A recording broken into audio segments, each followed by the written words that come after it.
Assalamualaikum warahmatullahi wabarakatuh. Hai, nama saya Hasna Indriani. Dalam audiobook ini, kita akan mempelajari mengenai pembelajaran IPS. Salah satunya adalah pluralisme. Kita tahu kalau jumlah suku bangsa di Indonesia bukan cuma puluhan atau ratusan, tapi bahkan sampai ribuan. Banyak banget. Mungkin teman kita, tetangga kita, atau guru-guru kita datang dari suku yang berbeda. Kebiasaan beda, bahasanya beda, dan ada aja perbedaan lain yang sebetulnya bikin budaya kita makin kaya. Meski kadang jadi bibit kesalahpahaman. Perbedaan akan banyak hal tersebut dapat kita sebut dengan pluralitas. Di audiobook ini akan menyajikan mengenai apa itu pluralitas dari buku pendamping pembelajaran karya Kusumawati dan kawan-kawan. Dengan mendengarkan audiobook ini bertujuan agar pendengar dapat mengetahui definisi pluralisme, dapat mengetahui ciri masyarakat multikultural, dapat mengetahui faktor pembentuk masyarakat multikultural, dapat mengetahui bentuk dan contoh pluralisme di Indonesia. Audiobook ini akan menjelaskan satu persatu mengenai hal-hal tersebut.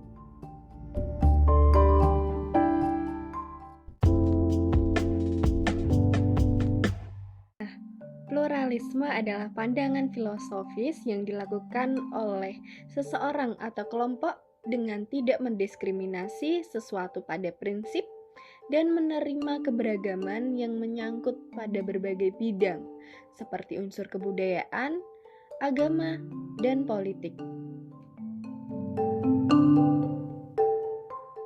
Kemudian ada tokoh dari Webster yang mendefinisikan mengenai pluralisme adalah keadaan sosial yang hadir dalam beragam etnis, agama, dan ras yang mempertahankan tradisi berpartisipasi dalam masyarakat.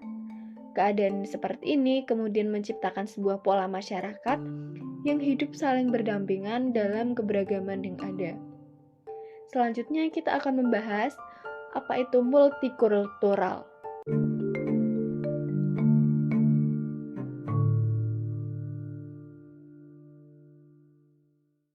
Multikultural berasal dari dua kata, yaitu multi dan kultural.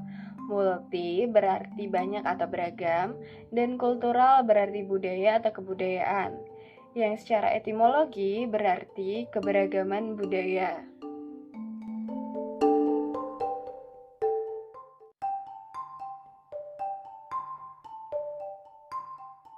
Nah, jadi apa nih perbedaan multikultural dan pluralisme?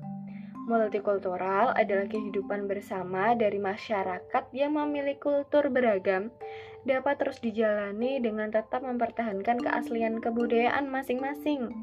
Sementara dalam pluralisme menekankan adanya kompromi terus-menerus akan perbedaan-perbedaan yang ada, sampai kepada pengaburan identitas untuk menciptakan nilai yang diakui bersama. Nah, selanjutnya kita akan mengetahui apa ciri-ciri masyarakat multikultural.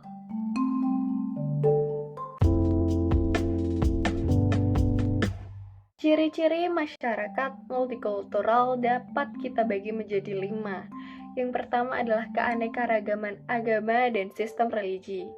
Contohnya adalah kehidupan masyarakat Aceh yang sangat dipengaruhi oleh agama Islam yang kuat, atau pula dengan masyarakat Bali yang sangat dipengaruhi oleh kehidupan agama Hindu.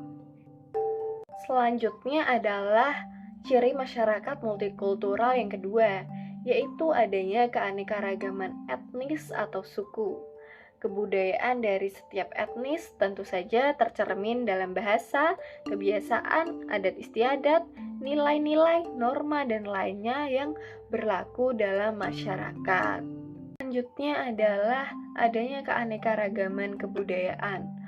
Untuk dapat dikatakan sebagai masyarakat multikultural, keanekaragaman budaya adalah sesuatu yang sangat mutlak. Hal ini disebabkan karena akar pengertian multikultural adalah kultur atau kebudayaan. Ciri Masyarakat multikultural yang keempat adalah adanya pengakuan atas berbagai macam keanekaragaman dan berbagai perbedaan. Pengakuan terhadap keanekaragaman berbagai perbedaan juga sangat penting dalam masyarakat multikultural. Apabila tidak ada pengakuan, maka disebut dengan masyarakat monokultural. Kemudian, ciri masyarakat multikultural yang terakhir adalah adanya unsur kebersamaan, kerjasama, dan hidup berdampingan secara damai. Ciri ini umumnya muncul seiring dengan pengalaman sejarah, keanekaragaman dalam masyarakat itu sendiri. Selanjutnya kita akan membahas mengenai faktor pembentuk masyarakat multikultural.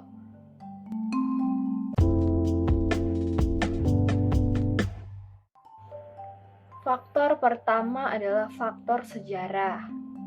Sejarahnya, Indonesia pernah dijajah oleh berbagai bangsa, yaitu Portugis, Spanyol, Belanda, Jepang, hingga Inggris. Para penjajah ini pun menetap lama dan bahkan menikah dengan wanita Indonesia. Nah, kondisi inilah yang menambah Indonesia menjadi memiliki struktur dan ras budaya yang semakin beragam karena pengaruh dari penjajahan tersebut. Faktor yang kedua adalah pengaruh kebudayaan asing. Masyarakat mudah menerima budaya yang datang dari luar, meski sering terjadi benturan budaya asing dengan budaya lokal. Masuknya budaya asing menjadi salah satu faktor yang memperkaya budaya dan membuat masyarakat Indonesia menjadi masyarakat multikultural. Faktor selanjutnya adalah faktor fisik dan geologi. Pada dasarnya Indonesia terletak di antara 3 pertemuan lempeng dunia, yaitu lempeng Asia, lempeng Australia, dan lempeng Pasifik.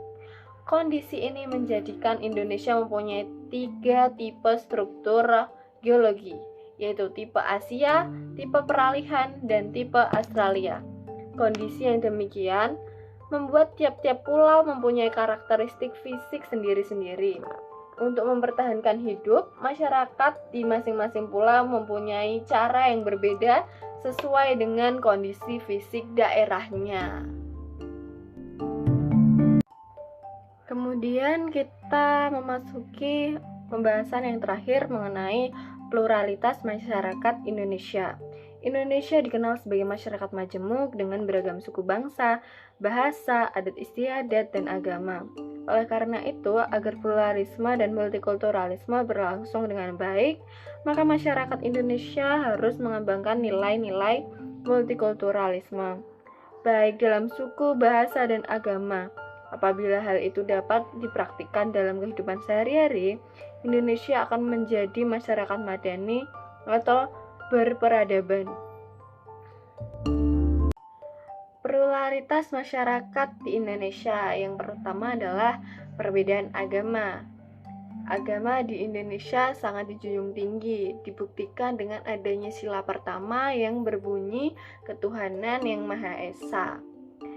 Di Indonesia terdapat 6 agama besar dan resmi di Indonesia. Yang pertama ada Islam, Kristen, Katolik, Hindu, Buddha, dan Konghucu. Pluralitas masyarakat Indonesia yang kedua adalah keberagaman kebudayaan.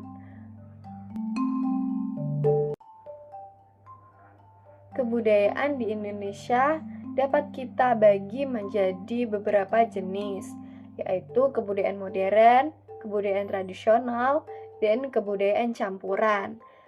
Yang pertama adalah kebudayaan modern. Kebudayaan ini berasal dari mancanegara yang datang ke Indonesia. Merupakan budaya atau kesenian impor, misalnya acting atau penampilan. Contohnya, film, musik reggae, musik K-pop, dan sebagainya. Kemudian ada kebudayaan tradisional, kebudayaan daerah bersumber dari daerah setempat. Penampilan mengutamakan norma yang mengedepankan intuisi, bahkan bersifat bimbang. petunjuk tentang kehidupan manusia, kebudayaan tradisional yang kurang mengutamakan komersial dan sering dilandasi dengan sifat kekeluargaan. Contohnya adalah ketoprak, wayang orang, ludruk, musik keroncong, tari-tarian, tari kecak, dan tari tortor contohnya. Lalu jenis kebudayaan yang terakhir adalah kebudayaan campuran. Selain itu juga dikenal dengan adanya budaya campuran yang pada hakikatnya merupakan campuran budaya modern dan kebudayaan tradisional yang berkembang dengan cara asimilasi atau difusi. Kebudayaan tradisional sudah memperhitungkan komersial, tetapi sudah mengindahkan norma dan adat setempat. Contohnya adalah musik dangdut, orkes gambus, dan campur sari. Indonesia memiliki perbedaan suku bangsa yang tersebar di berbagai daerah di Indonesia. Misalnya ada suku Gayo dari Aceh, suku Batak dari Sumatera Utara, suku Melayu dari Sumatera Barat, kemudian ada suku Jawa, suku Sunda, suku Betawi, suku Dayak di Kalimantan, dan masih banyak lagi suku-suku yang tersebar di daerah-daerah di Indonesia. Itulah pelajaran pluralisme kita dalam audiobook ini. Semoga kalian dapat memahami melalui audiobook ini, dan ilmu yang dapat diterima dapat bermanfaat untuk diterapkan di kehidupan sehari-hari. Cukup dari saya. Wassalamualaikum warahmatullahi wabarakatuh.